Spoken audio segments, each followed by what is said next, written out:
Welcome to the deep dive. Today, we're digging into Social Security.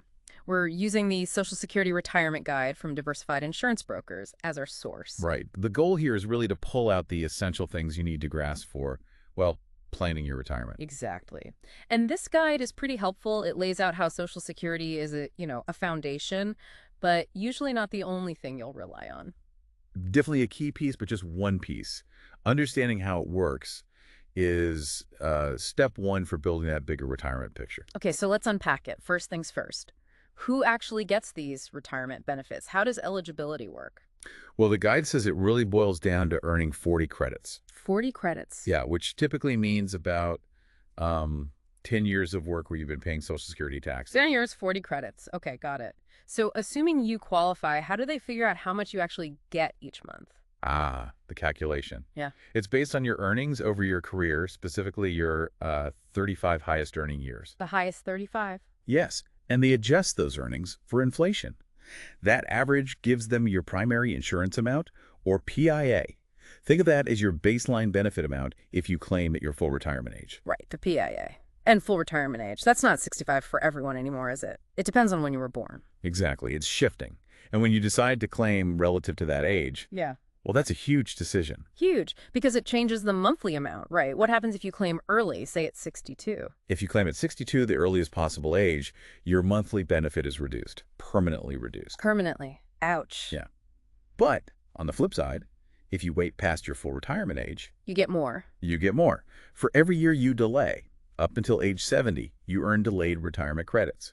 So your monthly payment actually increases. So basically, 62 is less per month. Full retirement age is the standard amount based on your record. And waiting pays more each month, up to 70. You got it. It's a trade-off between getting money sooner versus getting a larger amount later. Yeah. A really powerful way to boost your guaranteed income in later life. Makes sense. But Social Security isn't just retirement checks, is it? The guide mentions other things. No, definitely not. It's also a crucial safety net. There are disability benefits if, you become unable to work long-term before retirement. Right, disability. And survivor benefits. Yeah. These can go to spouses, sometimes ex-spouses, and eligible children if the worker passes away. Yeah. They could get, say, up to 50% of the benefit. Wow, 50%. So it provides support beyond just the retiree. Absolutely. It can be monthly income or sometimes even a small lump sum death payment for certain survivors. It's broader than people often realize. Okay, good to know. Now, the guide also talks about strategies, ways you might be able to, maximize what you get. Yes.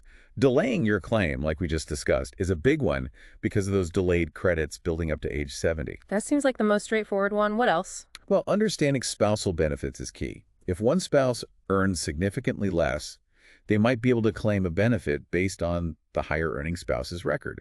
That can make a real difference. Ah, so coordinating with your spouse. Definitely. Also, trying to make sure you have those 35 years of earnings is important. Fewer years means zeros averaged in, which pulls down your average and your benefit. Makes sense. Work at least 35 years if possible. Anything else stand out? There's an interesting one. You can actually start taking benefits and then suspend them later, perhaps if you go back to work or just decide you want them to grow more. Suspend them, really. So you pause it and it grows again. Yeah, between full retirement age and 70. It allows you to earn those delayed credits again. Yeah. It's a more complex strategy, but it's an option. Interesting. And all these choices, these benefit amounts, they obviously tie into planning for other big costs down the road, like healthcare, right? Absolutely. Yeah. Having a larger guaranteed Social Security benefit can free up other assets or income streams for things like Medicare premiums, potential long-term care. It provides flexibility. And the guide sort of touches on the program's history and future outlook, too. Briefly, yeah.